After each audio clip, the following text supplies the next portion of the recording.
I want to talk a little bit about Florida Bicycle Association's Bike Infrastructure Assistance Program, which we started up roughly half a year ago, 9 months ago or so. So this is a program where basically it's a help desk, not only for advocates who are trying to improve community bike conditions, but we're also here for government staffers as well, who may not, may need another set of eyes when they're doing a road design, or they just may need some help on some aspect of bike accommodations. So in this program, what we do is we act as a resource for both advocates and officials.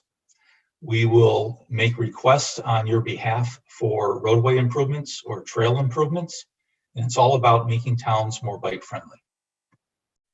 The process that we follow: a form comes in. We have a form on the FBA website where an individual can list what is their specific location that they're trying to improve, what's the problem that they see.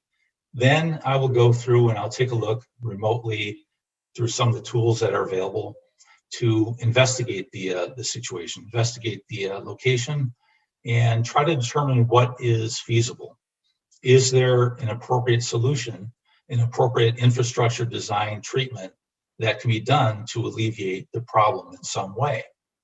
I will then talk with the person who made the request and suggest that particular treatment, and then contact the appropriate agency on behalf of them.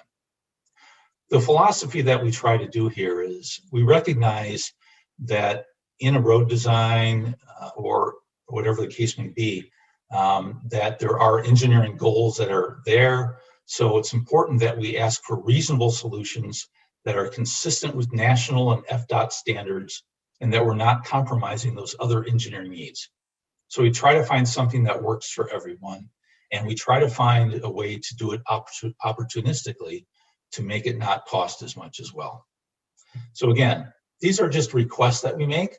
It doesn't guarantee that that is going to be done, but we are speaking on behalf of advocates requesting a certain treatment.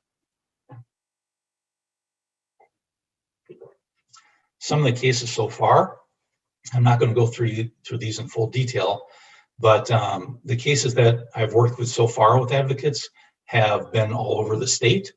The first one where in Indian River County, the advocates were looking for a way to increase motorist awareness of cyclists.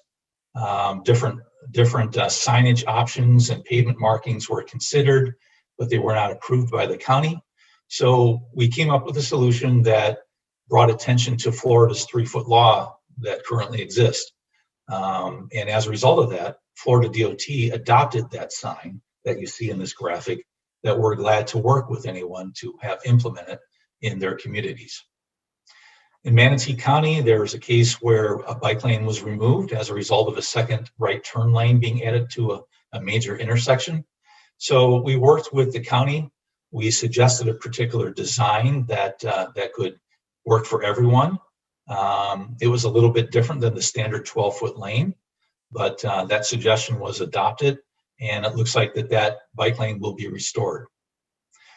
Bunch of other types of ones, depending on the different situation. Many of them involve looking at upcoming FDOT road work for opportunities to improve conditions. So these are some of the road issues. And there's also been some trail issues as well. For example, in Wakulla County, the Tallahassee-St. Mark's Trail, Dale Allen, who's on this webinar, I believe, said that we had a couple of dangerous trail crossings at some rural roads. So it became a matter to see what is the toolbox for trail crossings, what would be most appropriate at that location, and then making the request of Wakulla County as well as FDOT.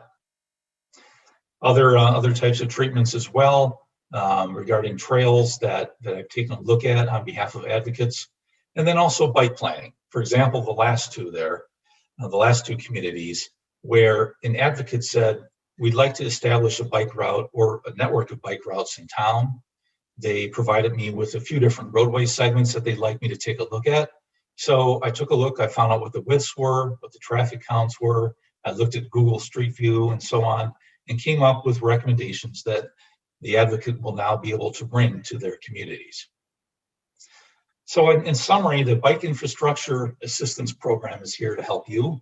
We're a help desk where we try to bring some technical and strategic expertise in helping you to try to get better biking conditions in your community. So that's all I had for the prepared presentation. We certainly will have time for questions. But again, we are here as a resource for you, whether you're an advocate or whether you're working with a government agency, looking for practical ways to improve bicycling conditions in as inexpensive of a way as possible.